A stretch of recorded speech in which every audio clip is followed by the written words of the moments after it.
Would you tell me, please, which way I ought to go from here? That depends a good deal where you want to go. I don't much care where. Then it doesn't matter which way you go, so long as I get somewhere. Oh, you're sure to do that, if you only walk long enough. In that direction lives a Mad Hatter, and in that direction lives a March Hare. Visit if you like, they're both mad. But I don't want to go among mad people. Oh, you can't help that. We're all mad here. I'm mad, you're mad. How do you know I'm mad? You must be, or you wouldn't have come here.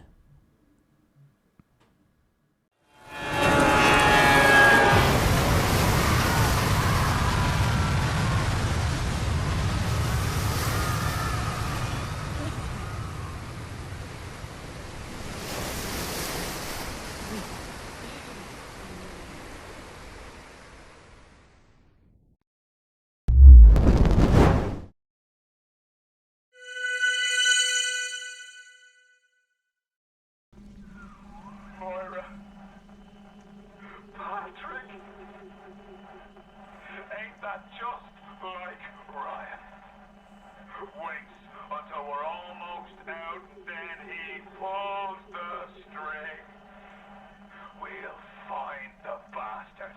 We'll find him and we'll tear his heart out. I came to this place to build the impossible. You came to rob what you could never build. A hum gaping at the gates of Rome. Even the air you breathe is sponged from my account. Well, breathe deep, so later you might remember the taste. Okay, allusions to air there, breathing. You get to the bathysphere in the rolling hills. That'll take you straight to the devil himself.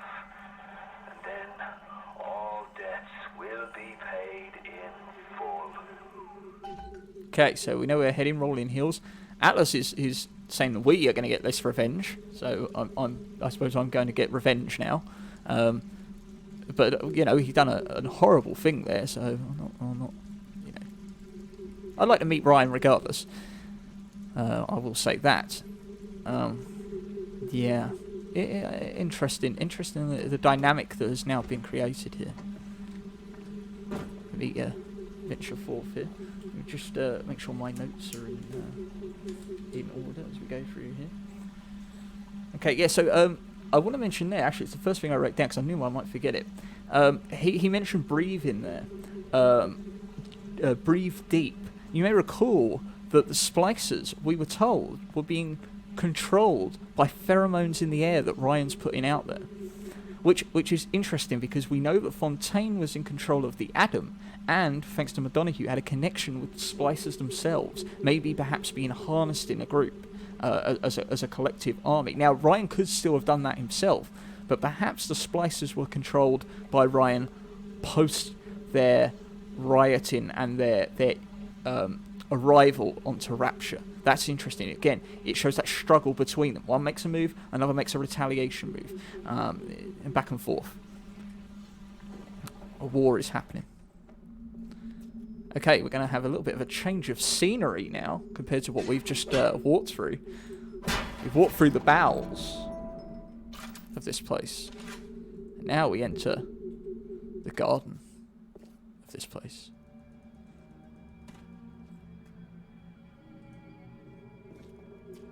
The Great Chain is still here. It's still being pulled.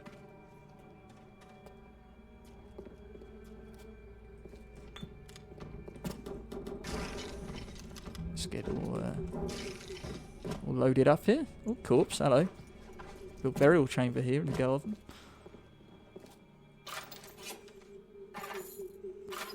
Okay, so yes, very big change of pace. We've got these gravestones here. Okay. Jennifer and Horace Farnsworth, John Maynard Keynes, Adam and Ada Smith. Okay, so the tombstones. One of them states it is the tomb of John Maynard Keynes, and that he was the son of Adam Smith. Both of these characters are actually famous economists. However, they hail from very different political sides of the spectrum.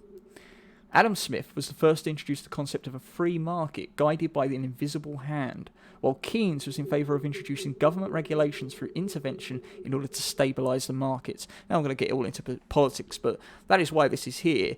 It's Ryan's way of laying to rest the ideals of old and creating a new market, a different kind of market, his market, as it were.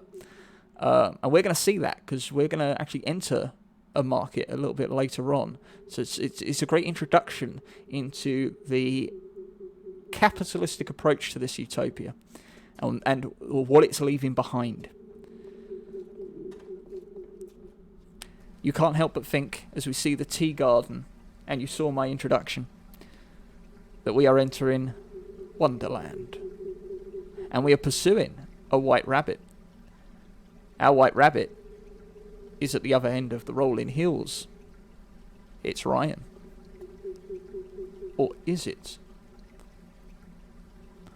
We'll find out. What are you waiting for, city?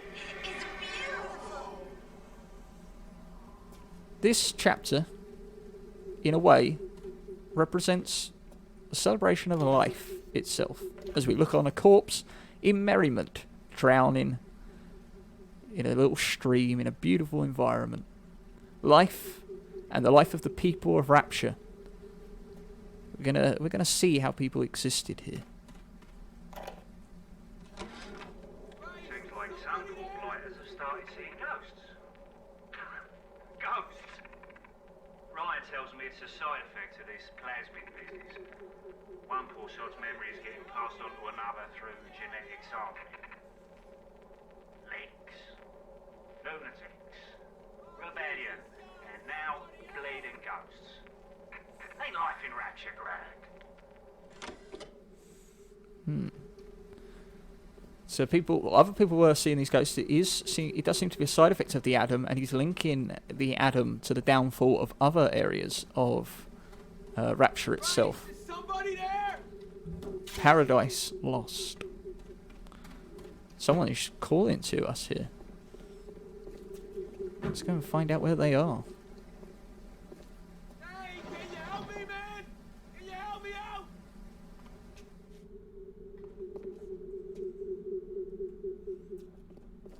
Oh, sugar, I'm spliced up in ways you never dreamed of. Get over here. Valentine's Day, and we get to see the lovers loving life in this little slice of paradise. What a night I got lined up. Everything's ready. Flowers, bottle of wine, even 2 tickets to the tea garden. Nothing gets the Bettys in the mood like nighttime in Arcadia. Now I just gotta stop by the thrifty care to pick up a med hypo, just to be safe. Word is, this ain't Angelina's first visit to the tea garden. Okay, so the promiscuous activity is being alluded to there. Okay, this is a paradise for everyone to enjoy in their own way.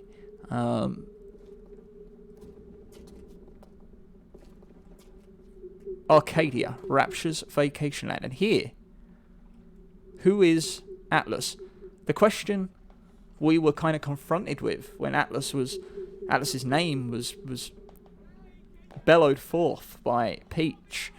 Actually, the first time we're hearing it, who is Atlas? This is actually a reference to one of Ayn Rand's novels, Atlas Shrugged, in which it was posted as "Who is John Galt?" in that book. Galt is acknowledged to be a philosopher and inventor.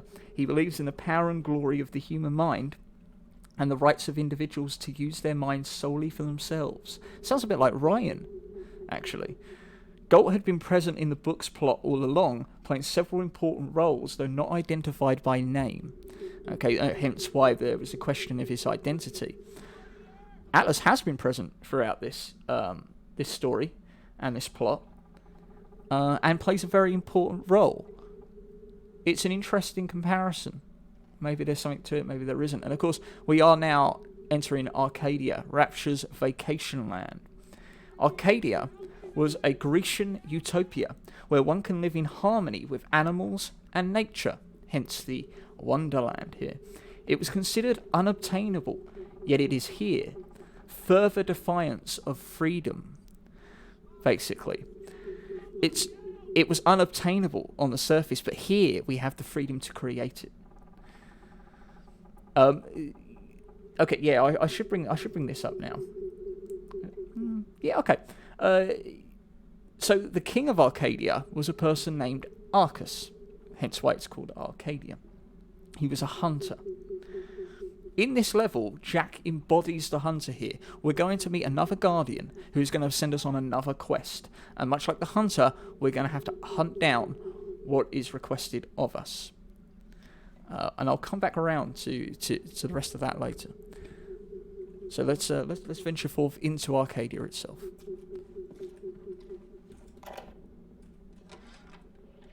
The augmentation procedure is a success. The slugs alone could not provide enough atom for serious work, but combined with the host, now we have something. The slug is embedded in the lining of the host's stomach, and after the host feeds, we induce regurgitation. And then we have 20-30 times yield of usable atom. The problem now is the shortage of hosts. Fontaine says patience, Thunderbell.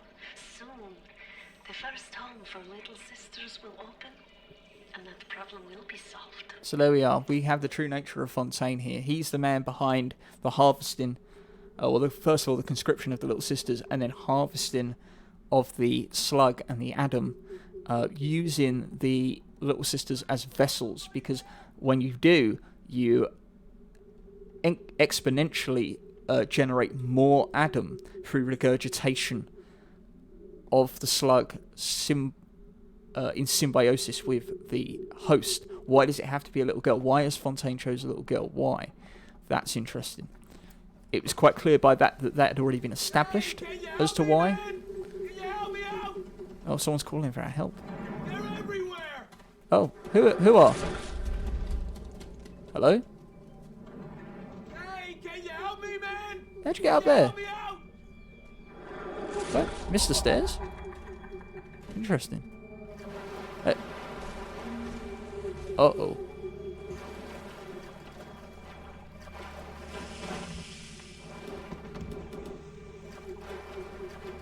Symbols here. We'll see those a little bit later on. Hey, over Oh, here. you're here. How did you do that? Look behind me. Huh?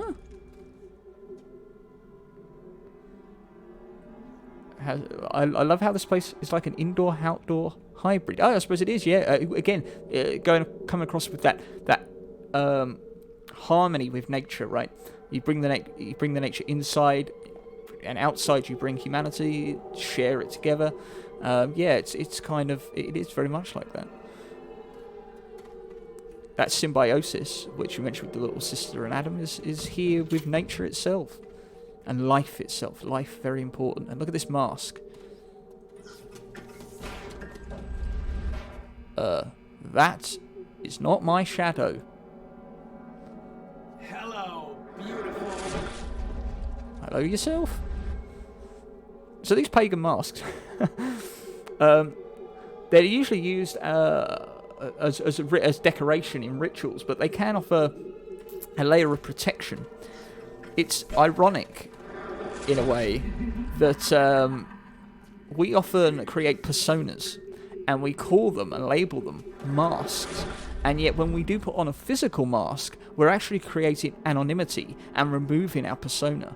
So when used in a ritual setting, what you're doing there is becoming collective. You're becoming one with the rest of the people in that sect or that group or in that ritual itself. So you're losing your ego, you're shedding your persona and becoming one in harmony with whatever you are worshipping or achieving with that ritual. Storage room. I mean, to be fair, it does look like it's overgrown, so it might not have been totally intentional, but it is for symbolic purposes. Knocked his mask clean off. That was creepy, yeah. Arcadia closed. Oh. Today, Arcadia was closed off to all but paying customers. The man hires me to build a forest at the bottom of the ocean and then turns a walk in the woods into a luxury. Ryan asked, should a farmer not be able to sell his food? Is a potter not entitled to a profit from his pots? I started to argue with the man, and then I remembered who signed my checks. The only thing worse than a hypocrite is an unemployed one. There's another person stuck in a sort of struggle here. Of course, if you're under, you build a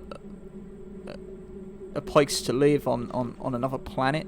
One of the big issues is oxygen, of course, and development. And if you go underwater, where are you going to get that oxygen from? How are you going to develop it with no photosynthesis happening? So Arcadia was a means to an end. Really, it's the fundamental life source of this place, and Lamford seemed to be the one running it. But then suddenly it was locked down. Paradise was blocked off, only to the paying, only to the rich. Why? Why did that happen? Or another retaliation, perhaps? Lamford sort of is conflicted. And you notice she mocked Ryan there. His selling point, his slogans are being mocked. Perhaps the people here are starting to disbelieve Ryan's ideals altogether.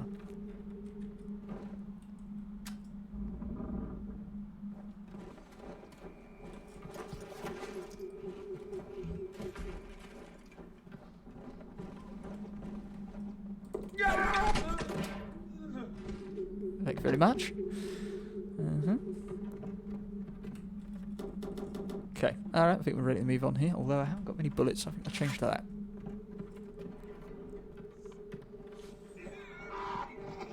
You're falling!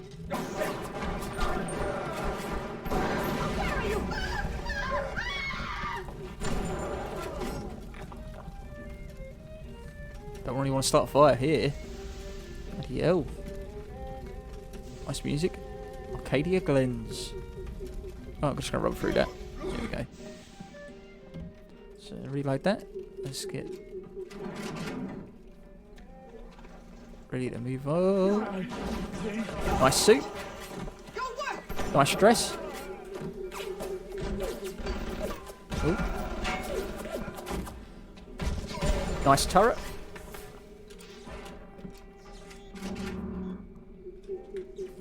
Don't think there's much here. Just loop round.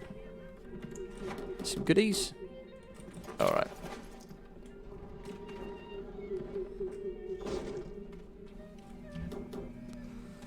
All good.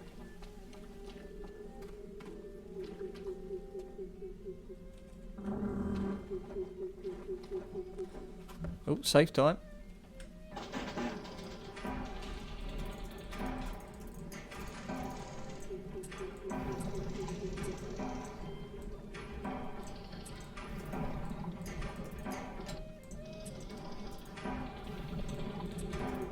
Oh, quick. Here we go. Alright.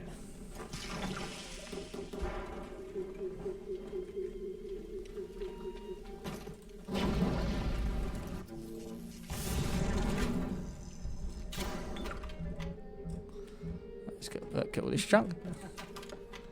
Get stocked up. What an annoying laugh.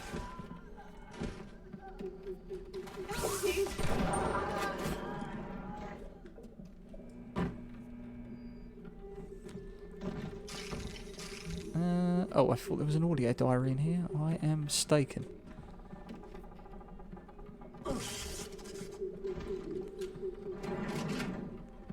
Right, we'll venture further down into Arcadia.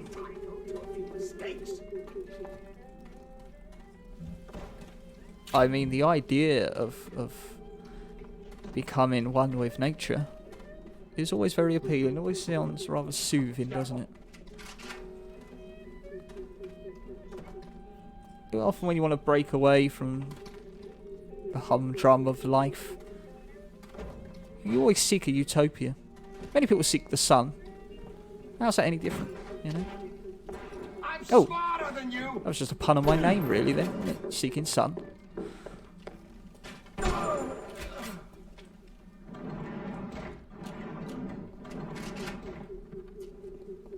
People want peace and harmony, but it was cut off. It was cut off only to the rich. I suppose that's kind of like life now. Can't really go away without money. All right, here we go. Don't know what happened to you.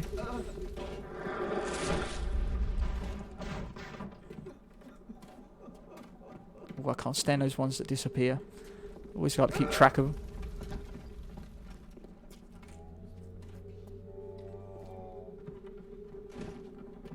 Okay, he's buggered off.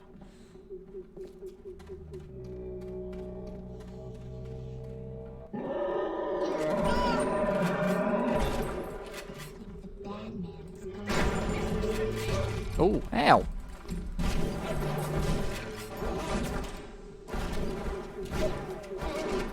How are you still alive? See, I'm not really good with a shotgun, to be honest with you.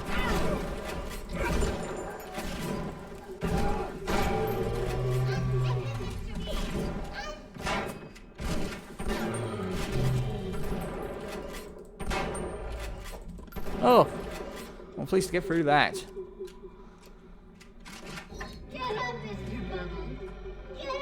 Alright, alright. Bit of gameplay here, bit of gameplay.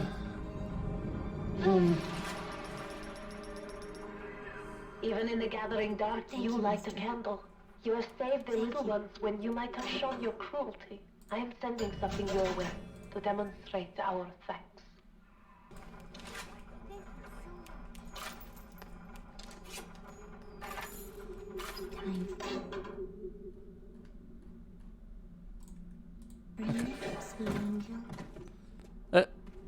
Wait a minute. Hello? Oh, you're the one who dropped off the gift. I was like, wait a minute. What's the two of them there? I don't need that. I'm amazing at safe hacking. Alright. So we've got Waterfall Grotto there. I didn't touch her. Accusing me. Thank you very much. We're doing a bit of gameplay at the moment, you know, gameplay, yeah. But some interesting things to come, certainly. Doing a bit of the old shooty pew pew. That guy had a rake. He should start selling them, because then he'd start raking it in. I am on fire.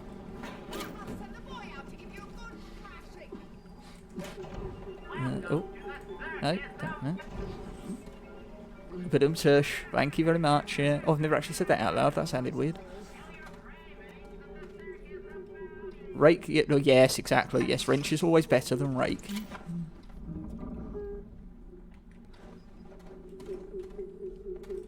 Well, unless you've got leaf problems, then of course the wrench ain't going to do much.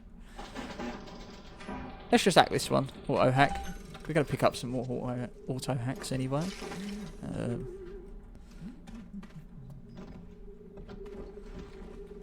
It's weird how you say badum tush, right? If you just say it as it's said, you know, it doesn't sound right. You've got to do the action and the noise. You've got to make it onomatopoeic. That just sounded weird.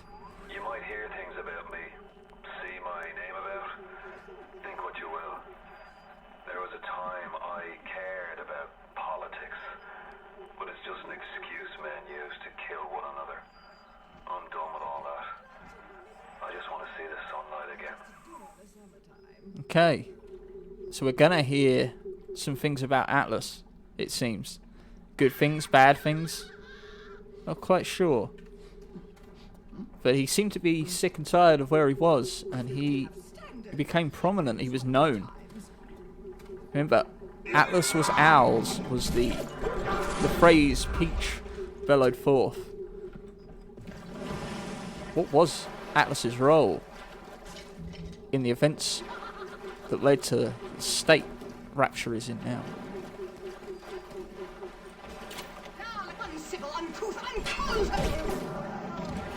Okay.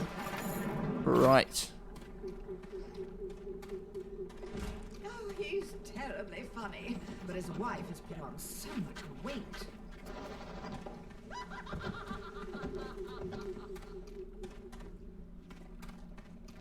Okay, so we're heading to Rolling Hills. Can't be far now. On the surface, I once bought a forest. The parasites claimed that the land belonged to God and demanded that I establish a public park there. Why? So the rabble could stand slack-jawed under the canopy and pretend that it was paradise earned. When Congress moved to nationalize my forest, I burnt it to the ground. God did not plant the seeds of this Arcadia. I did. Okay, so he is saying, I'm ruler of this place. No one's going to tell me how to run this place. No one's going to take control of this place from me. We know about the struggle with Fontaine. He will protect this with his life because it's life itself for his utopia. He went as far as to burn his own forest down when someone tried to seize control. What would he do at the risk of losing Arcadia?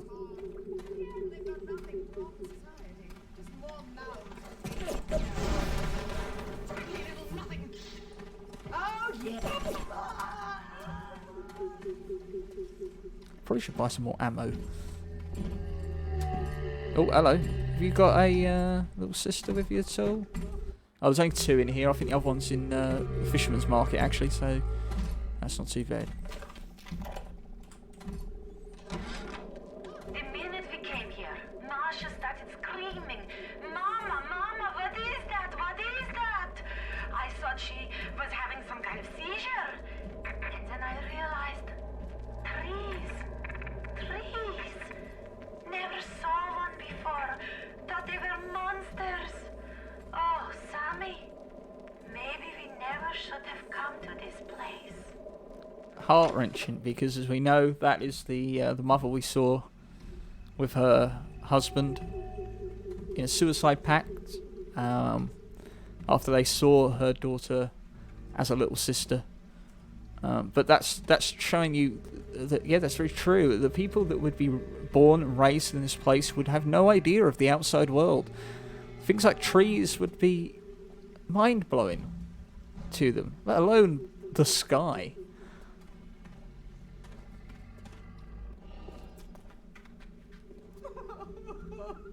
Look at these effigies I'm seeing here. The Wicker Man, basically. Usually the effigy of a man to be burned in sacrifice. The burning of man could be equated to the burning of Ryan's ideals. Okay, these people have put these up. The religion, remember, coming through in the previous chapter, it found its way, it seeped its way into Rapture's society, and this is how it's manifested now. Here is what's happened. People have built cults, and the burning of the man may not be necessarily Ryan in image, but it's certainly in representation of the ideals that brought them here. It's a opposition, it's opposing those ideals. That's why they've turned to religion. Yeah.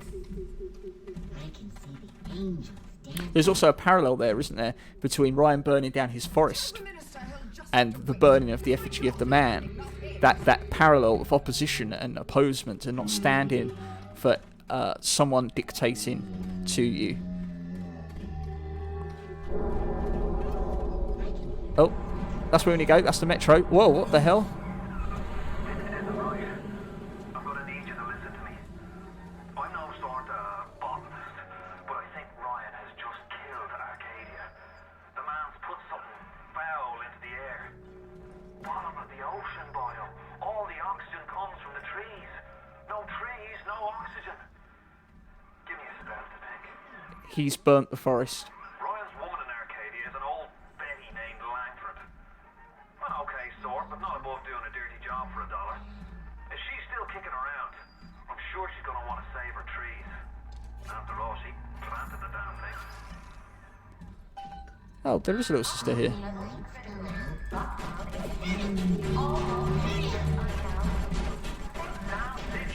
To not let anyone else in the event of this kind of emergency. Either we get those trees back, or you're a permanent resident. Should have used that ammo in the first place, to be fair. Okay, so he has essentially burnt his forest once again.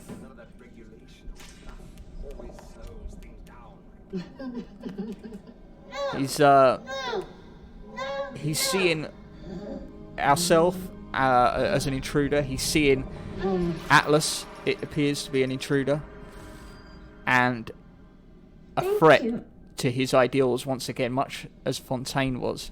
And we don't know how he dealt with Fontaine. We know he's dead, but he's gone this far. Basically, if I can't have Rapture, no one can have Rapture.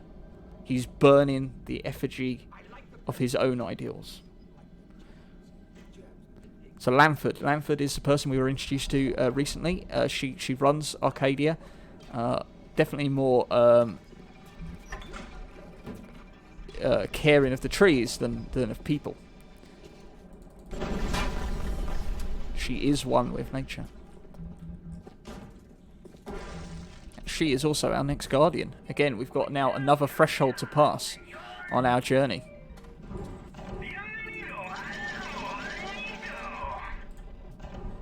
I can actually stop picking up money now. I really should have spent it a long time ago.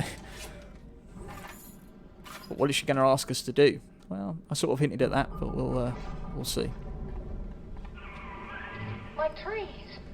It wasn't you, was it? No. Ryan. I think I've got a way to save the trees. It's a genetic vector that... Oh, look who I'm talking to. Could you find a sample of Rosa Gallica for me? Look in the grotto. I've got to keep working while there's time. Okay, so now we, the hunter, we Arca of Arcadia, are now on the hunt. We must fetch what is needed to preserve our ongoing life, much as a hunter hunts for food to maintain their survival. And we're doing it for our next guardian in Langford.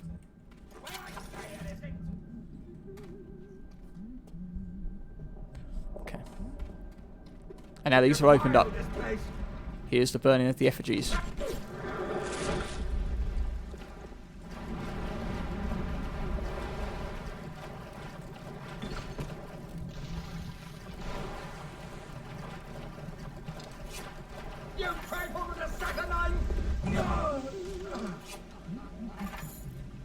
Saturnine. They dress up in leaves and call themselves the Saturnine. Please. They drink human blood and chant, harness the flame, harness the mist, and believe they're touched by the ancient god. An aging bunch of frat boys tilting back goblets of plasmids and calling it ambrosia. Okay, so there's a bit of a mocking of the religion there. The Saturnine. Okay, once again, the Roman adoption of the god Saturn, opposing Ryan's Greek pantheon, and done so intentionally. We saw that with Neptune's bounty and Fontaine. We're now seeing that with this religion, the opposement of the morals, the parasites that they were labelled. Well, this cult is going to bring back some of the humanity, the fundamentals of humanity, from the surface, and they oppose that again with the Roman as opposed to the Greek. Saturn was the god of wealth, agriculture, and liberation. Okay, again, you could give a platform for someone to have individual freedoms, and they have the freedom to build this, for example. And you don't like it, well, that's tough. That's the utopia you've built. She mentioned ambrosia there. I should bring that up. Food and drink of the Greek gods, basically, is what ambrosia was, and it was immortality. It was what gave the gods their power. And here you could say it's in Arcadia. It's the oxygen itself from the trees is the food and drink. Our ambrosia is being taken.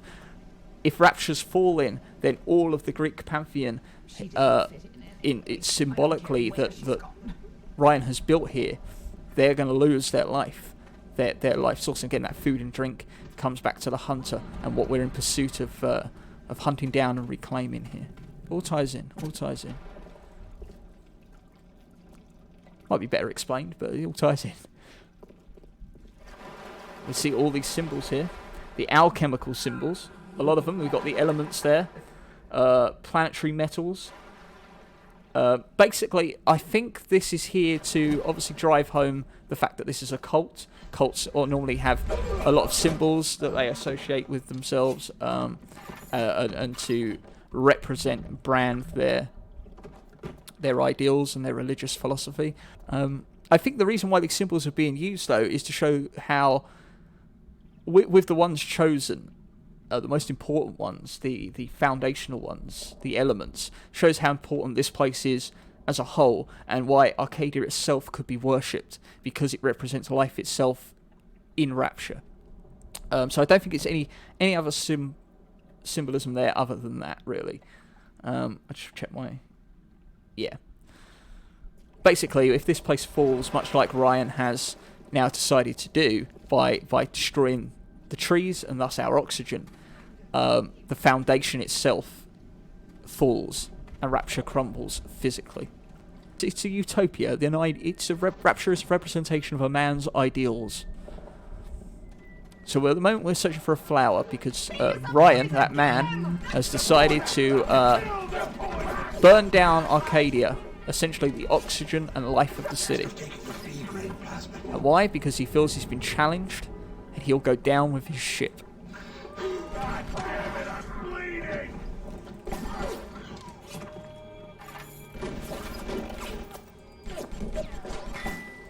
What am I shooting at there?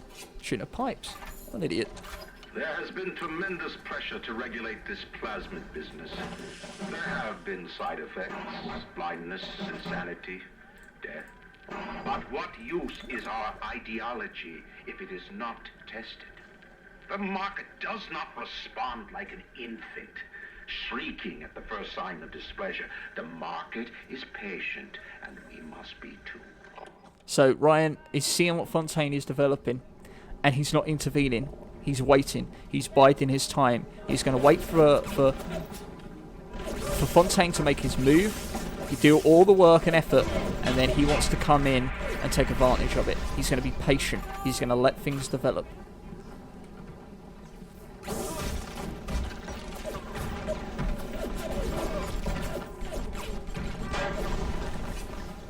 He's going to see what the reaction of the market is to plasmids before he makes any kind of move.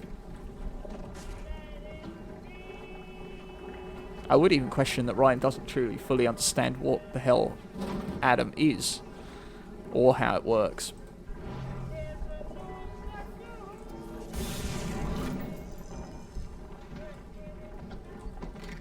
Dead cats. They're all over the bloody place in this game. I don't know why. I've never found out a reason why there's loads of dead cats here. It's the only time we see animals, I think, as well. I suppose it makes sense here, what with Arcadia being one with nature and animals in of itself. Let me get that off the screen. Yeah, perhaps. So, you know, we're seeing the demise of the trees, we're seeing the demise of the animals, but it's very odd that it's just cats. I couldn't believe how much things had changed since I left Dr. Steinman's office. It's like I don't even recognize Rapture no more. I hear they've been rounding up people in Paula Square. I asked Ryan how could he do such things to innocents. He said, innocents. If they haven't chosen to defend Rapture, they've chosen to side with Atlas and his bandits. So there are no innocents. There are heroes, and there are criminals. Okay, so he's making a clear line between them here. He's saying, I am the hero. I am the man of the hour. He is the villain. He is the one challenging me. He is opposing me. So he makes him a villain for that reason alone. And of course that isn't true. That's clearly bias. Diane, of course, our Aphrodite in this story, she's come back. She's peace loving. She's all about love. She comes and sees what has happened while she was having her surgery away from Rapture's everyday life, and she is just astounded by it all. How could so much love and be drained away from the city after just one New Year's Eve? How can the whole thing flip? How can a war break out? As you heard, people have been rounded up in the streets for opposing and not conscripting to the ideology anymore, for opposement. We heard about the death penalty in the previous chapter. You know, drastic measures are being put in here. It's Black Eyed Peas, Where Is the Love? That's what this is. That's what Diane is. She's what is going on here? Someone tell me. Send me a message. It was an odd reference to make for Bioshock, to be fair, but I think it works.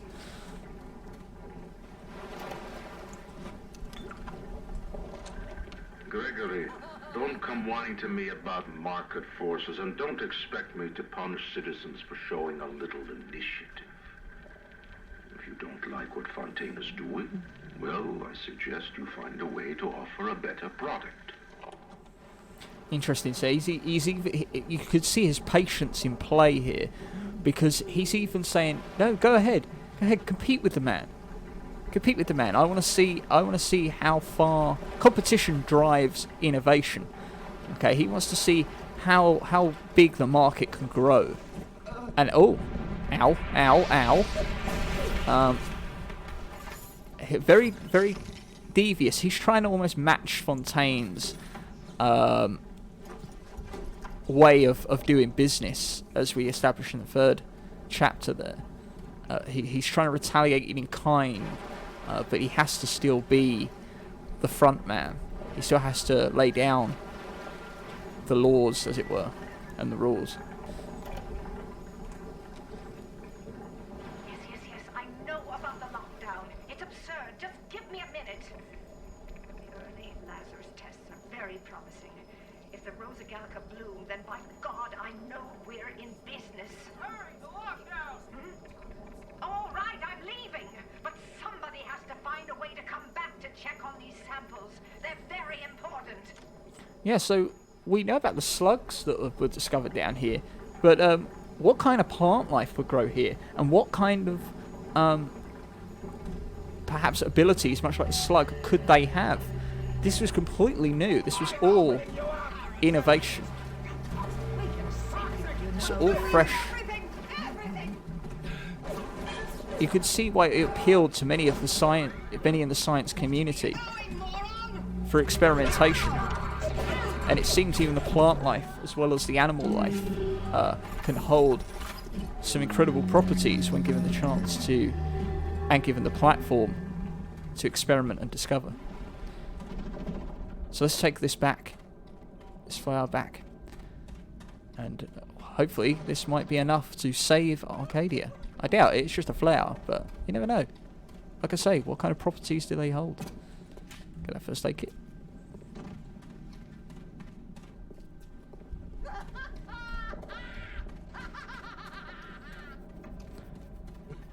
It's not a particularly long area, this game. Oi! Bit of a jump scare there.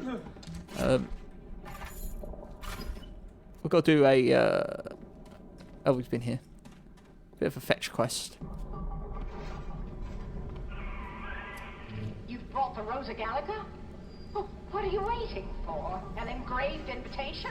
Send it through the pneumo. Polite. Very polite. Here you go. I'll send the rose on Valentine's Day. Yes, this is perfect. Perfect. Ah. Come on up to my office. I'm letting you in now. I think I've got just the thing to put the green back in this forest. Interesting, interesting, good. Whatever works, whatever works. Let's go and meet her.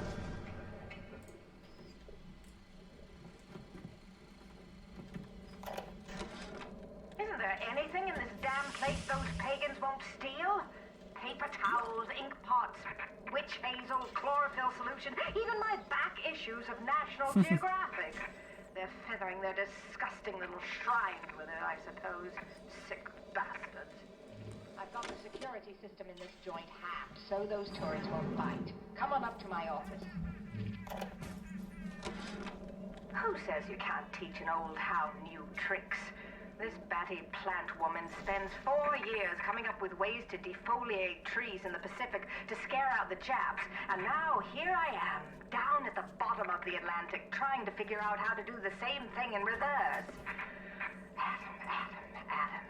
It's bathtub gin times the atom bomb times Eve with a serpent. Let's go see what it can do.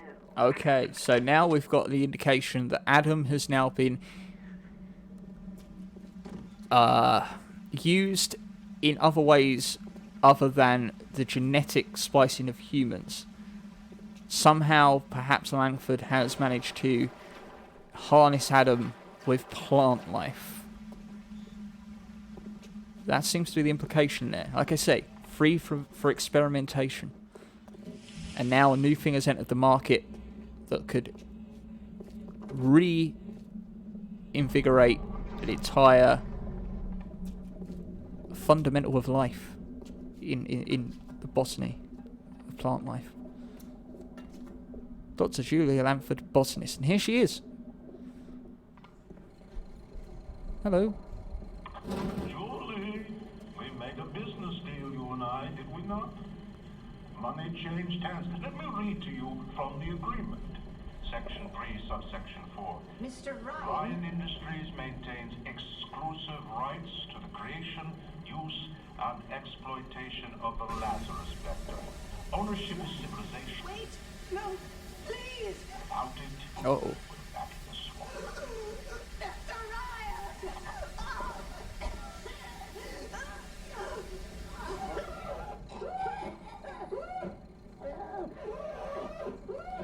Oh, I can't call you.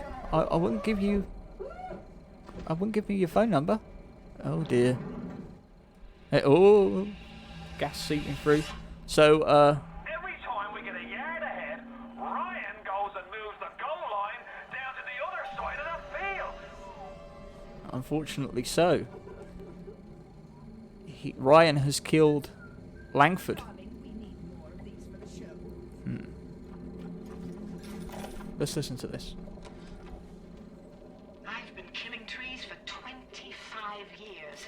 At Berkeley back in the 20s, on the Japs at Iwo Jima. But I never brought one back from the grave before. I did, Becky. Mama's gonna build her first damn Franken tree. I'm gonna call my little creation the Lazarus Vector. Maybe it'll bring the old gal's career back from the dead as well. Okay, so let's head over to my notes here. We talked about how Adam has healing properties, regeneration properties. So if you imagine that infused with plant life, that same sort of thing, application would exist. So you could have a invincible tree, which is an infinite supply of life source. So they mentioned Lazarus there. If you're aware, it's a biblical reference, which is again interesting given it's contraband here. But and this is now called the Lazarus Vector as well, so it's even in the name. Basically, the Lazarus was met by Jesus Christ. He was called. The family called upon Jesus to come in and see the body, I believe, the tomb of Lazarus himself, after he had died and fallen ill of a sickness. It was too late. I don't think Jesus could arrive in time, perhaps. I don't know, a bit tardy. Anyway, he manages to unearth the tomb and remove the bandages of Lazarus himself, and lo and behold, he was able to walk again. Might have been a con man, might have been another bloke in a wig, but the idea is there. You can see how that comes back with the regeneration. The Lazarus, we were told in the previous chapter that slugs have a Lazarus-like effect as well. The regeneration, again, bringing one back to life. So even if the little sister were to fall, the body could still function and keep harvesting. And remember, the big daddies are not there protecting the life of the little sister. They're protecting the Adam within. Okay. Also, I mentioned Arcus, we represent Arcus, but I didn't touch upon the fact that Arcus in in the mythology, Zeus turned Arcus into a bear, much as Ryan has intervened in our hunt. And who's not to say that we have not been transformed ourselves by our experience in our battle and pursuit for life, and to keep living, thanks to Lamford and her allowing us to take over her role in applying this Lazarus Vector. Okay, so we can see this transformation. The bear will come back around. I'm bringing that up very specifically. The bear will come back around. So bear with me on that one. Yes. So I think I've touched on everything that I wanted to touch upon there. Okay, good. Let's continue on.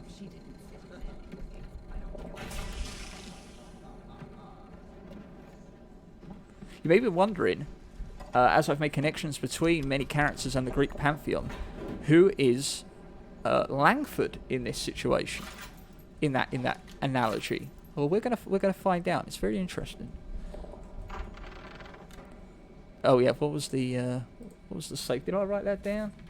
I think I had 9467, was it? Oh no, it's behind me. I can. Oh. Too busy talking. Incorrect. I'll bugger off. Oh, 9457. Typical one off. Always one off.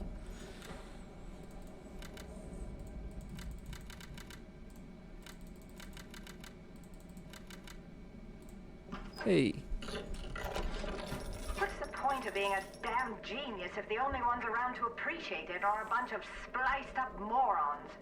I've cracked the vector, or at least I'm 99% certain I have. I just need a bud of Rosa Gallica to confirm my analysis. Distilled water, a bit of chlorophyll, and enzymes extracted from Apis mellifera. That's right, sweetheart. Honeybee spit. Honeybee spit. So, yeah, we've got to go and fetch a hell of a lot of stuff. You see what I mean about, even in death, she's become a guardian to us. And we, the hunter, must hunt out our further.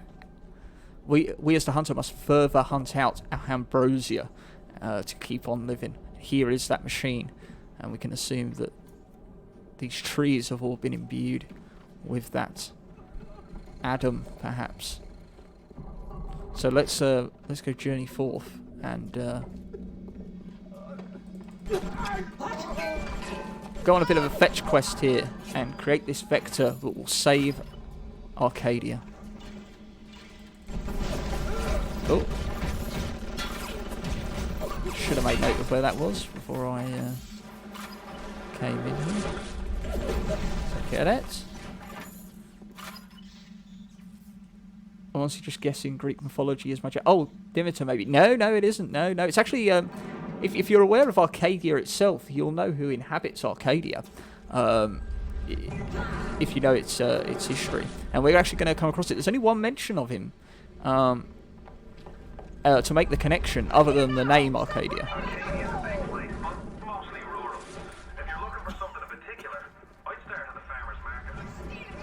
Oh, okay, so the farmer's market. Going to come back around to that free market analogy from the beginning on the tombstone. We're actually going to see how commerce works here.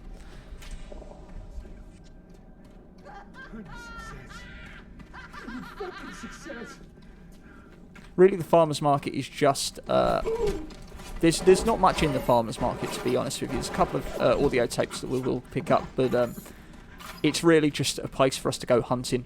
Much as we can make a parallel for us going hunting for our ambrosia, our life source, what we need to continue living, we can make that connection to the capitalistic idea of shopping for nonsense, perhaps, but we find comfort in buying them. I just want to make sure I didn't miss anything here. Yes, there it is. Now, I'm a woman of science, but I'm also a woman who's not afraid of turning a buck or two. Ryan said if I could boost profits in Arcadia, part of the up would ride on my hip. So I get to thinking, we're paying for oxygen when we got photosynthesizing trees. Hell, we can even sell the extra to the rest of the city and undercut the other guys. Ryan would like that for sure. Fontaine's people have moved into the O2 biz tooth and claw. Probably should have got the shotgun one there. Never mind. So she's seeing how we can profiteer, how she can sell the idea of Arcadia to and its sustainability to Ryan, and it looks like he actually took that on board when he closed the place down unless anyone would pay. Arcadia, place to get away. Arcadia, Sylvan Wonderland. Okay, so here it is. So Sylvan is basically translates to wood or forest wonderland. But here, this person here, this is Pan.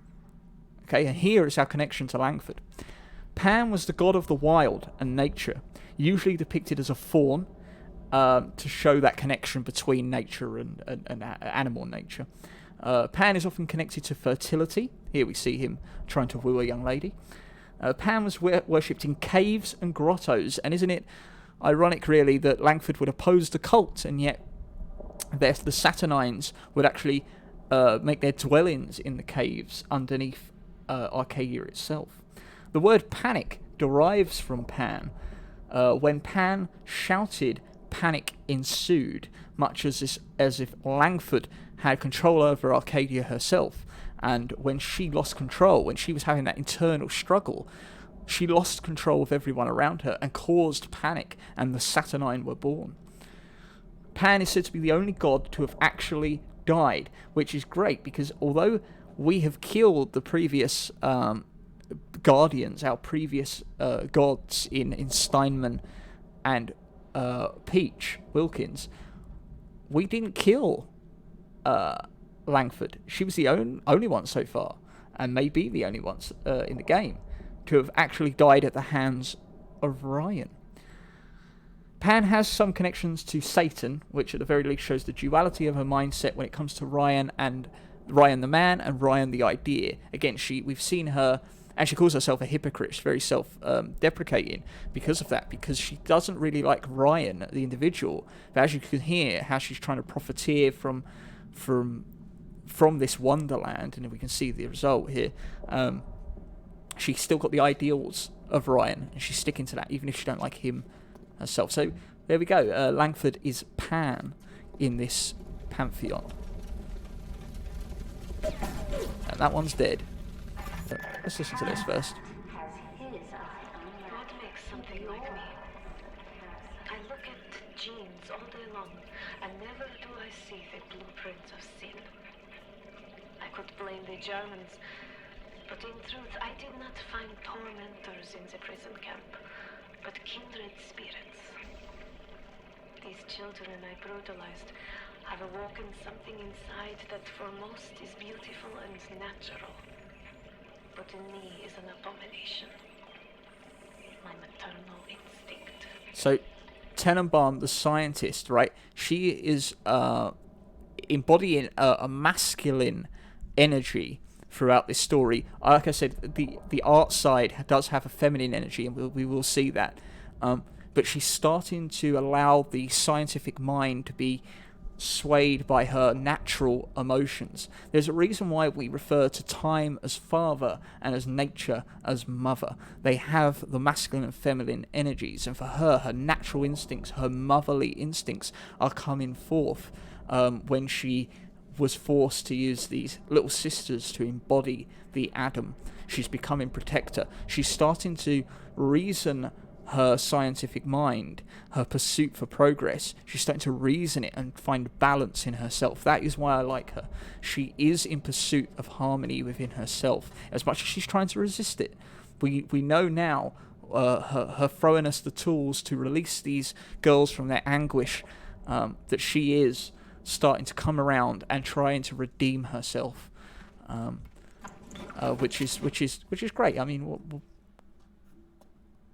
her atrocities in the war and the side she was fighting on, despite her indifference towards most of it, she's starting to see and reflect on the emotion that she did not instill in herself previously. Oh, ow, oh, ow. Sorry about that. Ooh. Let's go to the market. So yes, we've just entered Farmer's Market. This area, it shows the commerce of the area, of Rapture itself. The idea of us going off to collect ingredients, find them at the Farmer's Market, it's a great way to introduce that side of Rapture that of course is built on capitalistic gain, selfish fulfillment, selfish gain, self-fulfillment. That's the thing about capitalism itself, like the word in of itself. To capitalize on something is to take advantage of. Like, it's all in the name there.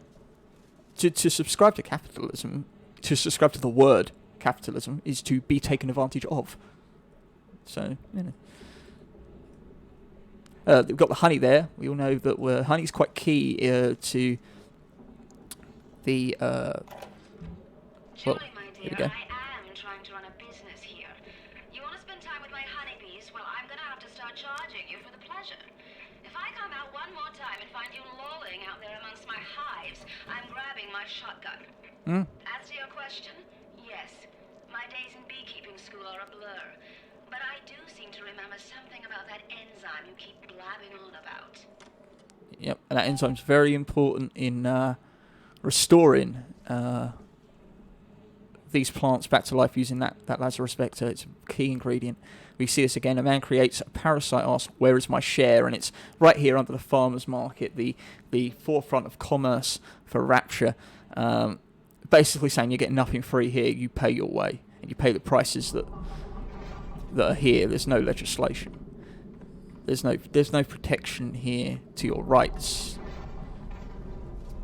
The big game cancelled due to fire. I don't know why that's funny. The stingers and the sea balls go head to head. I suppose there's a fire underground in an ocean. It's irony there. As I said before, the sport's quite key, and why we're seeing this here now is, of course, to highlight the importance of the bee. The bee is we'll talk about bees a little bit more when we get to the section needed, but I think we all know the importance of bees to humanity in of itself, let alone if you're taken out of humanity, how breeding them can be quite beneficial to maintaining and supporting life. Oh, of course, we're going to have these guys now popping up. We're now starting to see more of the residents and their abilities.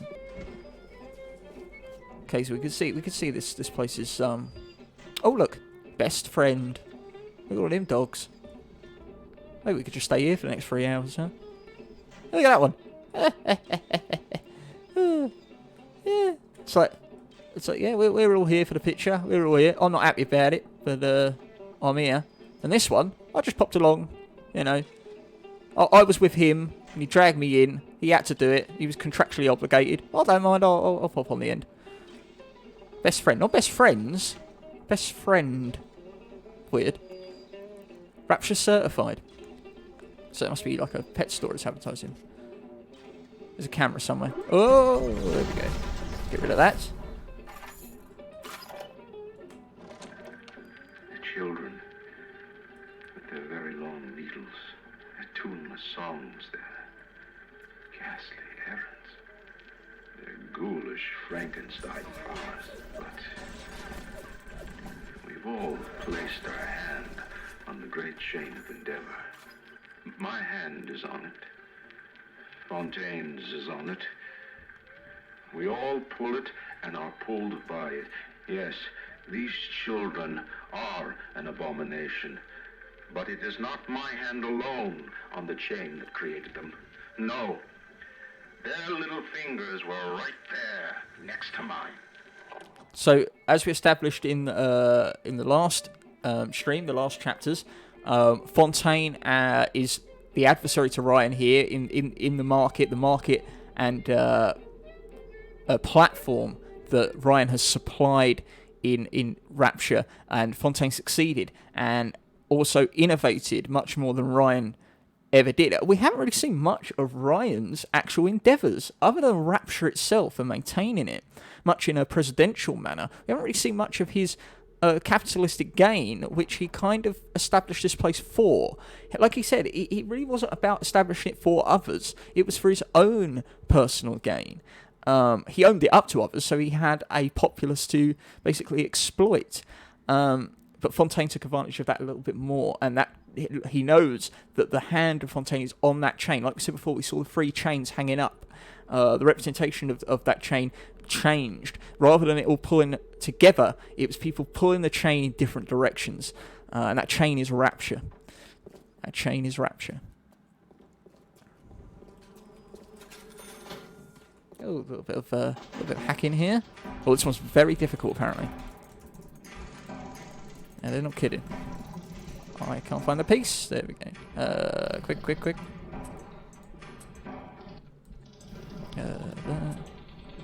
There. Oh. There. There we go. All right. Let's grab all that. This place is a little bit sprawling, but it's quite quick. It's a lot more gameplay heavy in this area. Bugger off. We'll go over here in a second. I do need to deal with you, I'm afraid. I think you were going to throw that before I even fired my gun. Git. Don't worry. But dressed as Alice in Wonderland. Should have been in. We're in Arcadia. I mentioned the Alice references before. Nice little nod. Blonde hair, blue dress, white petticoat. Thank you. Yeah, it's alright. Run along. Okay. Camera.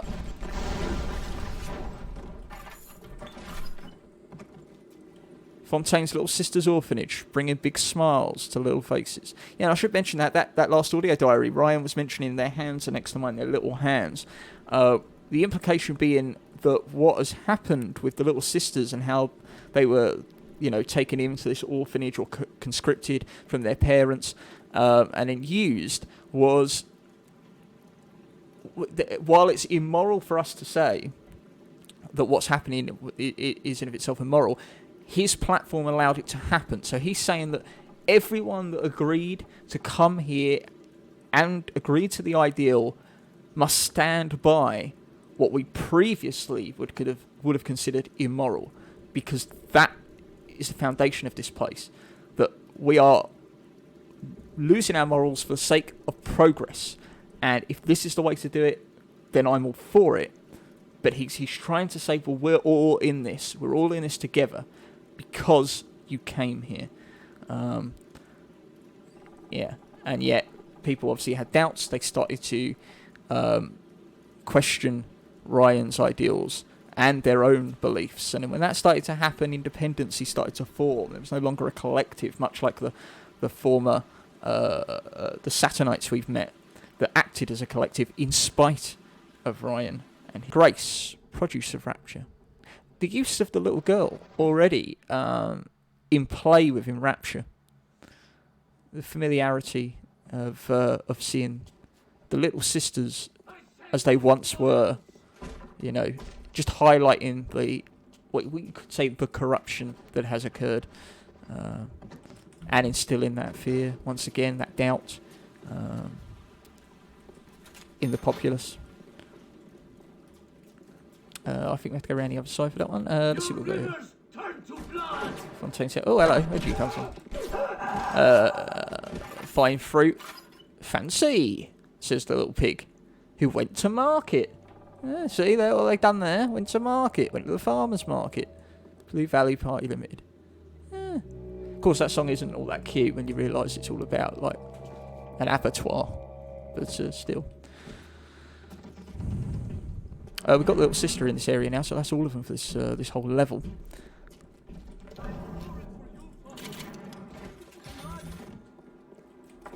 Let's collect all that up. I never realised that pig thing was there. Genuinely. I've passed it so many times without making any connections to little pig goes to the farmer's market. It's so obvious. Here you go down there. So I've done a little bit of circle here. See what I mean about how it's quite spiralling. And that's actually, I think, intentional. And I'll tell you why. Because I work in retail. And the lights in supermarkets, I'm not sure how they are around the world, but they are designed to be quite disorientating, and the theory behind it is that you will become lost in the aisles, find yourself disorientated and end up in places you wouldn't normally be, and you might make a purchase. Not sure how much truth there is to that, but I do know that my father is a diabetic, and those lights in supermarkets, just if he's there too long, it can just completely screw him up completely. It is weird. They do have some effect. And I think the labyrinth nature of this area, obviously it's Pan's labyrinth, which is obviously a good analogy for this whole place. Obviously we mentioned Pan being Lanford in the Greek analogy of the gods. So again, not a complete surprise to find labyrinth-like qualities here. Maze-like qualities. Much like the aisles in a supermarket. They sprawl. Okay, I think we've done the full loop of this area now.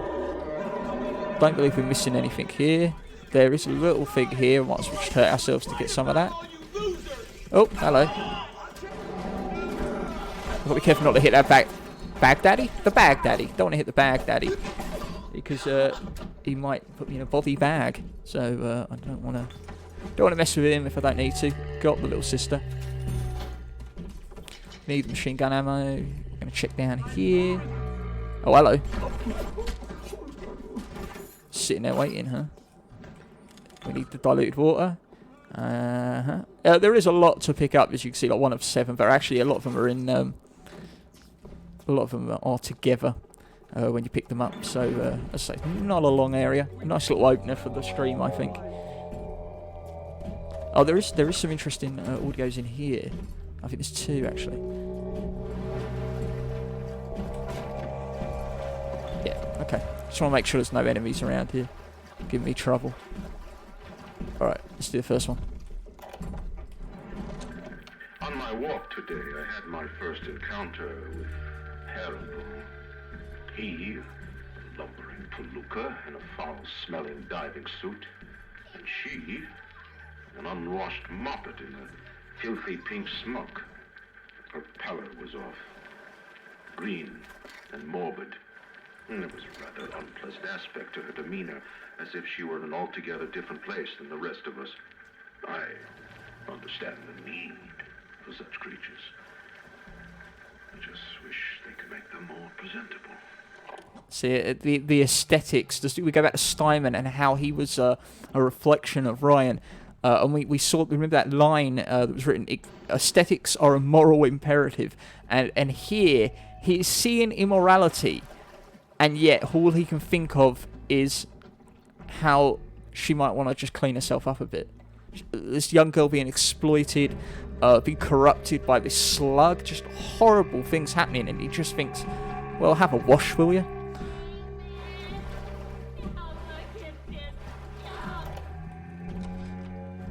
One of the children came and sat in my lap.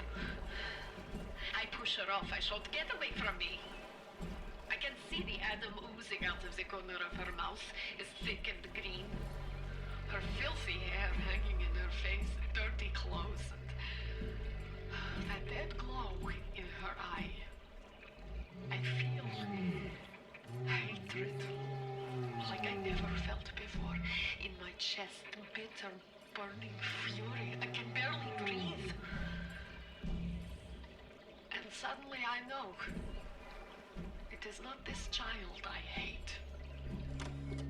Okay, so I love the fact that these 2 are in the same area, these 2 audio diaries we just heard. Tenenbaum there is decided, we remember when we left off last time, we saw we heard Tenenbaum become a little bit more motherly. So far, she's been very stern. She's been very rational, minded individual, very scientific. Okay, and she's starting to allow her emotions to take control, letting the emotions in. Her morality, a question of morality, is being challenged in the face of that progress. And so yes, she's now decided that she's looking at these little sisters and seeing a reflection of herself. They do look horrible. They do look oozing the green out of their mouths. The pale skin. She's seeing a monster, but she's not hating that. She's hating the reflection that is herself.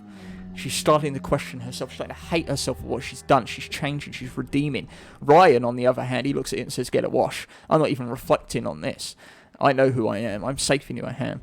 Tenenbaum, she's doubting. She's questioning. She's changing. She's redeeming.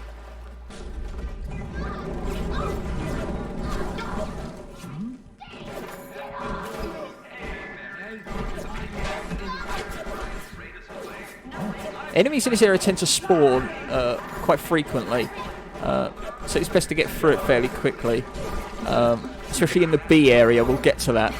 I know Midnight had some trouble doing that not too long ago. But I'm already running out of ammo for this gun. I'm going to hack this one because I can never remember where to get the key. Or get the code, rather.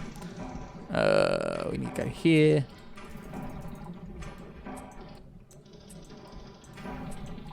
Oh, there we go. Done it. Nice.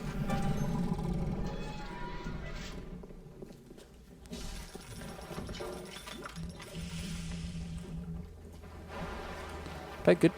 Speaking of Midnight, that emo night was good, wasn't it? I heard a lot of songs in that I had not heard for many a year. Right, okay. I'm getting lost in the damn labyrinth now. We need to go up. Yeah, it was. It was a lot of fun, absolutely. Yeah. I think she's gonna do it on the regular. I think, in some capacity, and try out new stuff, which is always great. Yes, I thought there was one around here. Oh, I remember this one. This one's good. Dr. Suchong, frankly, I'm shocked by your proposal. If we were to modify the structure of our commercial plasmid line as you propose, to have them make the user vulnerable to mental suggestion through pheromones, would we not be able to effectively control the actions of the citizens of Rapture? Free will is the cornerstone of this city. Mm-hmm. The thought of sacrificing it is abhorrent. However, we are indeed in a time of war. If Atlas and his bandits have their way, will they not turn us into slaves? And what will become of free will then? Desperate times call for desperate measures. So Suchong developed the pheromones that are controlling the splicers now, and so we know that the war has broken out between Fontaine and Ryan at this point, and it does look like what McDonough said was correct, and that the splicers were somehow linked to Fontaine, and yet Suchong suggested this whatever he had developed in this controlling substance for Ryan to fight back with. So, and of course we're in Arcadia here. The plant life, these pheromones, probably stem from that. This is probably where it was cooked up, as it were. There is something more to the pheromone controlling aspect of this game. It's not touched on much further in this game, actually, and there's a reason for that because of the detour we're going to make soon. Let's get more of that. In 10 years in this dump, I've come to accept a very low standard of life. But even at the bottom of this fish tank, a man must have standards. The pathetic trou de cul down at Morley Winery has started putting water to his terrible wine. Water! When I confronted him with this fact, he tells me, "Pierre, this is not to worry. The water, she is distilled. It could be worse. I could take it right from the ocean." Yeah, But kind of think that there was some mocking there, not of the French or their accent, but rather that accent was very over the top for a very clear reason. Let's go here first, the winery.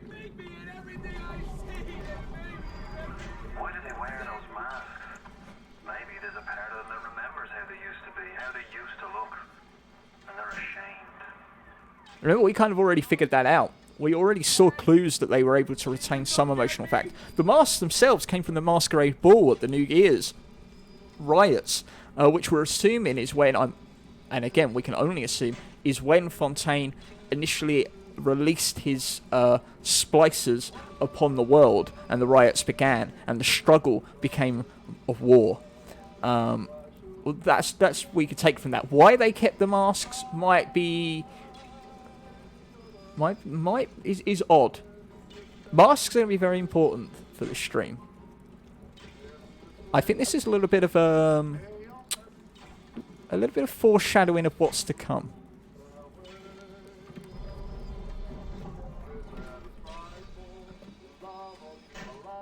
I suppose they've all been fitted with masks. They'd have to make a conscious decision to remove it, and they lack any rational response due to their feral nature. But like I said, some part of them remains. Here we got a menu: pecan pie, red pudding, rum cake, chocolate mousse, apple strudel, and caramel apple. Don't know what all that means. I need ammo. Alright, let's listen to this. The children must remain functional to be effective producers of Adam. I had hoped we placed them into vegetative states so they would be more pliable. That's horrible. I find being around them very uncomfortable. Even with those things implanted in their bellies, they are still children. They play and sing. Sometimes they look at me. They don't stop. Sometimes they smile. So they just like the splicers, more so, they retain their youth, their youthful spirit, their childlike nature after the slug's been inserted in them. They may not be themselves anymore. They may act all in a similar fashion, but it's still there. The brain is still aware that it's a child, as it were, or at least in a growing state. Finest in liquors, wines, beers. And we're seeing more of her conflicting nature coming forth there. Her motherly instincts, her reflection of her atrocities she's performed, and her regret and redemption that she's now seeking. Interesting to note there was that it was a must. Like, the only way this would work is if we did it this way. Naturally, women give birth. Their bodies have the ability to hold and provide substance to life itself. And so, I don't know why it has to be a little girl, since that apparently is an imperative. It might have something to do with the fact that the brain isn't fully developed. Okay, so that perhaps there is less resistance to the application of the slug. Now, I'm just speculating on that, but it may be something towards that. As we explore a wine distillery. Not much of a drinker myself, but I know that people like it. Oh, it's down there. You right there, mate? Oh, wasted a bullet on you there. Whoa, hey, whoa! Alright, that got me. That got me. I'll admit that. That got me. Get this. Store. As I say, there's a couple of these are in the same areas, so we don't have to go to 20 different areas for one area, for one thing. Oh, fell off the embankment there. Okay, now we're around here. I think we've got all the distilled water now. I think we're just collecting spares. just kind of being thorough. This side needs to, we'll loop around, then we can go to the bees. I don't think there is much in this distillery outside of what we need gameplay-wise to progress. A few more over here. They give you enough so you can't miss it. Oh, hot box there. Something decent. Bang, bang, bang. All good. Alright, alright. So this should loop back round and we can head up and head to the bees.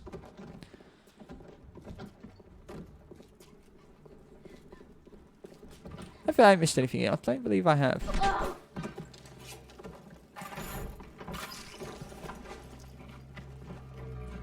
I think there was just the director's commentary there. We got Tenenbaum's audio log, and that was the most important thing to find here. And that little reference to the masks. Okay, the bees. Now this is the worst part of the game. Oh, he walked into that. Yeah, and the reason why this is the worst part of the game is because this area is full of bees that attack you like this, right? So yeah, the bees attack you, you've got to fumigate the area, and you have a select amount of time to go around and get all the honey from the hives, but every time you do it, you spawn enemies, so it's a real ammo drain if you can't find all of the honey in time. So I mean, it's not ridiculous. It doesn't ruin the game. So it's the worst part of the game. It's just an annoying little gameplay element that you always have to tread. There's always that one part of the game you're like, oh, I've got to go through that bit. Did we see anything down here? Electro-buck shotgun. Okay. This is the area. This is the dreaded, fabled bee room. Look at it all. Look at them. Alright, bees. Bees are not only extremely important for humans, but also for entire ecosystems to function. I'm hitting my notes up here. As we know, bees allow plants to reproduce through pollination. These plants contribute to the food system by feeding animals such as birds and insects, and us, of course. Without bees, without bees, I've written these notes, I can't even read them. Without bees, they would set flower. They set flower. Unbelievable. Without bees, they would set fewer seeds and would have lower reproductive success. This too would alter ecosystems. Beyond plants, many animals, such as the bee-eater birds, would lose their prey in the event of a die-off, and this would also impact natural systems and food webs. There's a trickle-down effect. Basically, we're restoring life to Arcadia, okay? And we need the honey. We need the importance of bees. So there's a little bit of an environmental message here going on. Let's fumigate them. Right. Okay, here we go. We didn't have to explore the bees. I think they're quite obvious, but I wanted to just bring it up because it does highlight why we are actually doing it in this manner. I'm ignoring the enemies for now because we need to loot the area. Honestly, Midnight was doing this for ages. She just could not find the last honey.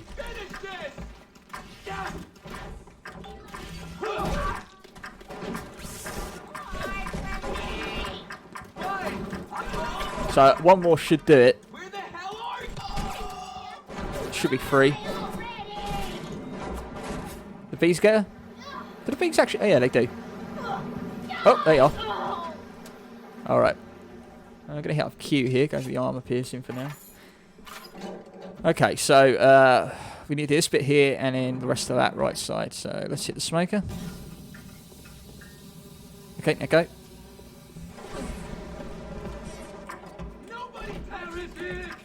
See what I mean? They keep spawning here. Alright, we only need one more. Didn't get it there. Oh, didn't hit that. We're missing one. We're missing one. There it is. Oh, I wish Midnight was here to see that. I did it in 2. Honestly, she was doing that for hours. Might be an exaggeration, but still. Yeah, nice. No, I'm pleased I got through that without much hassle. Sometimes there's just that one, and you think you've already gone through it and and already searched it, and then you keep going back on yourself. Adam acts It's like a benign cancer, destroying native cells and replacing them with unstable stem versions. While this very instability is what gives it its amazing properties, it is also what causes the cosmetic and mental damage. You need more and more Adam just to keep back the tide. From a medical standpoint, this is catastrophic. From a business standpoint, well, Fontaine sees the possibilities. Yeah, so that audio diary there. Basically what Tenenbaum's saying is that Adam itself has to be addictive. Because if it isn't addictive, it basically doesn't work.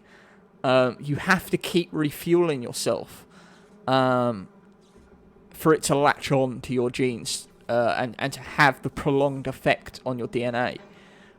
So it becomes an addictive substance in of itself. And as Tenenbaum said, like, this is a disaster. We don't want this. We want progress. If it's going to cause harm, we can't. But anything that's addictive, and here is why we see the cigarette adverts all the way throughout the game so far, and we'll see it again. Just like cigarettes, if they're addictive, well, there is a market there, okay? And in this world, in Rapture, in this platform that Ryan's developed, where there is no morals, addictive substances can be marketed to death, just like the cigarettes we've been seeing. That's why they're there. See what I mean? There is not one detail in this game that doesn't have some interconnected link, even if it's chapters beyond. When we saw those cigarette posters on the walls lining that first staircase as we entered Rapture from the bathysphere station. It's all been there. The parallel to the addictive substance of Adam, but it's paramount to its success. Rumor is the tool of the parasite. Fontaine is dead. Rapture lives. Don't fight the inevitable. Run out of oxygen soon, and then just go to sleep. Thank you for that, Ryan. So he's wanting us to give in, stop fighting. Can't help but think that perhaps that message is aimed at all his enemies. He's frustrated, he's tired, and look at what he's stooped to destroying his own world. See, it doesn't look like these are going to respawn either. Oh my god, there's one in that lockbox. There was one in that lockbox. We got really lucky there. Do you have all the components for the Lazarus Vector yet? Oh. If you do, best head to a crafting station. Then, head back to Lamford's lab and put the whole witch's brew in the mister. That should clear this fog right up. Right, okay, now where am I going? I need to go to the U event. I need to create Lazarus Vector, a newly invented chemical meant to restore vitality to dead vegetable matter. Okay, and we're going to slot it in here. You invent. I'm guessing you're the proud papa of a brand new Lazarus Vector. Now drop the Vector into a gadget called Central Misting Control. There it is. Bang, done.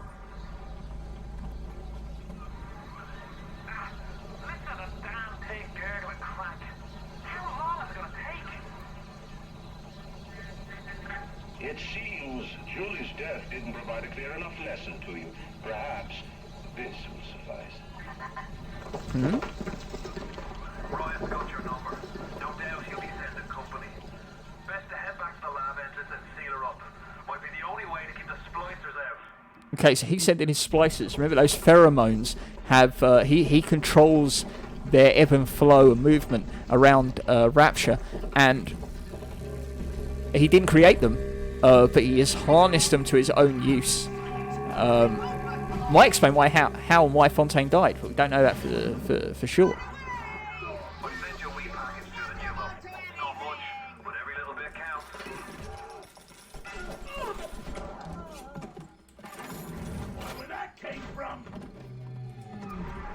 Silk door.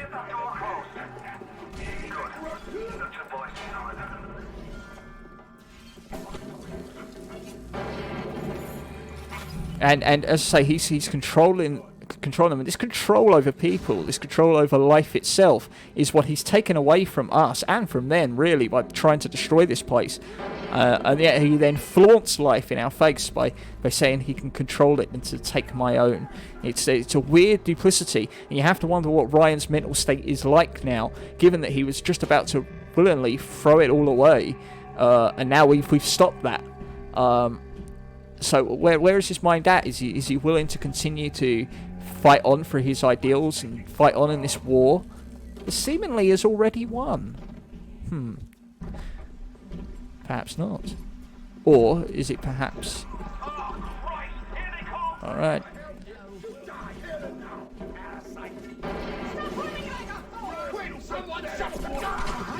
Or is he perhaps going to feel so conflicted that he'll act out much as he has done before? Or perhaps he'll be repentant? That'd be interesting to see.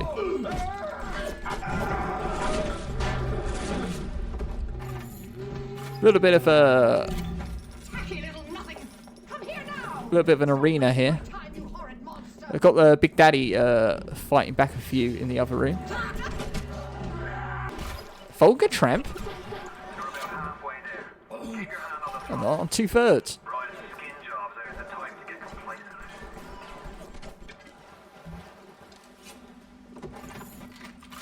Collect all this up, might get some money, might get some ammo, and then I can buy more ammo, which is always good.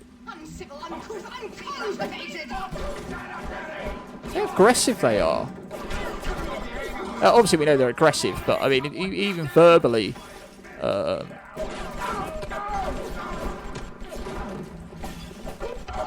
Whoa! Only in the remastered version.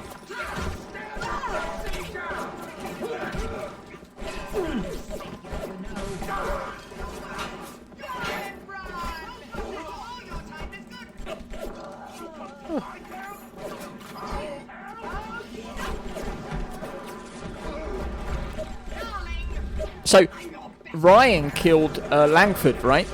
And as I explained, she is Pan, the only god that did die, is said to have died. And in this analogy, we have killed all the Guardians so far ourselves. And we did not kill Lamford. Ryan did that, and even though she was a Guardian, and instead we're now confronted by a different kind of Guardian. We're confronted by Ryan's power, the power that took the life of the true Guardian. It's an interesting thing as he sends his spices for us. Okay, that's it. There he goes. All right. Take a deep breath and enjoy it. Then head over to Rolling Hills and get the bathysphere. Next stop is Ryan's house. It's time for blood. All right, here we go. We're gonna confront Ryan. It seems we're finally going to do it. We just need to walk down there now. We're gonna do it.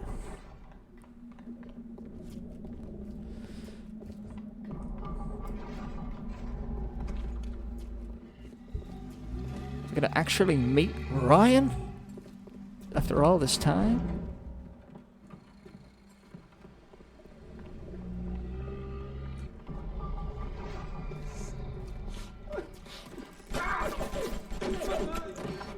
Well,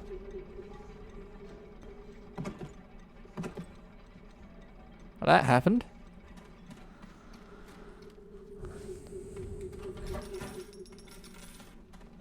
It's now open. Here we go. We see the fish leaving the pond there. So resistant to the traditional methods of separating a man from his soul. You're not CIA, are you? You belong to Atlas, the one roach I can't seem to exterminate. Don't worry. I just need time to find the proper poison. Again, he's talking about the parasites. Refers to Atlas as one. And says that we work for Atlas. So Atlas is known rival. Perhaps he came... We saw the posters. Who is Ryan, right? Who is Ryan? Who is Atlas? And it seemed to imply that he was... In the framing of the photo, a hero-like figure. And we've heard that we'll hear stuff about him. Perhaps perhaps he's taken up the mantle of opposition for the workers, for the disenfranchised. It is possible. There was a third party in play here, remember. It was Ryan and it was Fontaine, and in the middle was Rapture, the struggle. But Rapture is full of people. It's full of its inhabitants. There's a gift there, but nothing in it. So no gift for me. I believe in no God, no invisible man in the sky. But there is something more powerful than each of us, a combination of our efforts, a great chain of industry that unites us. But it is only when we struggle in our own interest that the chain pulls society in the right direction. The chain is too powerful and too mysterious for any government to guide. Any man who tells you different either has his hand in your pocket or a pistol to your neck. So, that basically explains that struggle, that chain being pulled. It's pulling of the people. Rapture is the people, right? We saw the people turn to religion when they couldn't turn to Ryan anymore. And that chain is now being pulled in different directions. It's being pulled by Fontaine in the timeline, and the people are taking sides. The war is being fought. Lines are being crossed and drawn, as it were. So here we go. We're going to confront Ryan. I don't think he was at Fort Frolic. He was at Hephaestus, but it looks like we're going to have a quick stop here and maybe change bathyspheres. Hello, I'm Sol. Thanks for watching. I hope you enjoyed the video, and I hope you liked it enough to perhaps even subscribe. And that would be very well received by myself. Notification bell as well, because you know what it's like. But more importantly, if you like what you saw and want to see it live with all the edits, you can head over to Twitch. Twitch at Soul the Seeker. You can see the links below, as always, and you can watch me live every Sunday. We'll be doing an analysis stream. I will try to speak better than this. Yeah, so all the links are there. There's always ways to engage with me. But thank you for taking your time to watch this, and I'll see you next time. Farewell.